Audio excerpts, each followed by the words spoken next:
అనేది మాకు సార్ నేను దాదాపు 22 ఇయర్స్ ఇండస్ట్రీలో ఉన్నా. అక్రిడేషన్ కార్డు కూడా ఇవ్వకుండా ప్రభుత్వం ఆంక్షలు పెట్టి గతంలో అక్రిడేషన్ కమిటీలో ప్రతి యూనియన్ నుంచి అంటే మాది ఏపీయూడబ్ల్యూజే అలాగే ఏపీయూడబ్ల్యూఎఫ్ అని ఒకటి ఉందండి. మీరు 2 యూనియన్లు వచ్చారు, అన్ని యూనియన్స్ అన్ని యూనియన్లు ఉన్నాయి సార్. మీరు 3 యూనియన్స్ యూనియన్ని మేము దాంట్లో తీస్తారు సార్. కమిటీలో తీసేసి వాళ్ళకి కావాల్సిన వాళ్ళు వేసుకున్న జీవో మార్చారు. ఎప్పటికీ అక్రిడేషన్ వాళ్ళు సార్ గవర్నమెంట్ వచ్చిన తర్వాత ఒక్కసారి అక్రిడేషన్ ఇచ్చింది. ఈ సంవత్సరం అక్రిడేషన్ ఇస్తున్నారు, మళ్ళీ రూల్స్ మార్చారు సార్. లాస్ట్ టైం మీరు మాకు ఇచ్చిన లెటర్లో కూడా మాకు పోరాటం చేస్తున్నారు, ధన్యవాదాలు. ఇప్పుడు ఇలా కంప్లైంట్ చేసినందుకు రేపు పొద్దున ఆల్రెడీ లిస్ట్లో ఉంది, పేరు తీసేస్తారు, అయినా మాకు బాధలేదు సార్.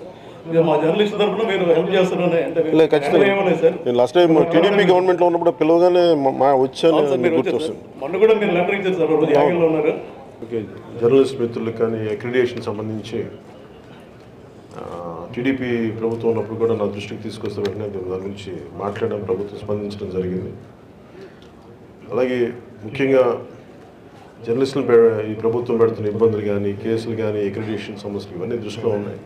ఖచ్చితంగా జనసేన మీకు మద్దతుగా ఉంటుంది. మీ సమస్యల్ని నా సమస్యలు తీసుకొని దీనికి ఖచ్చితంగా మద్దతుగా నిలబడతామని తెలియజేస్తాను. Thank you.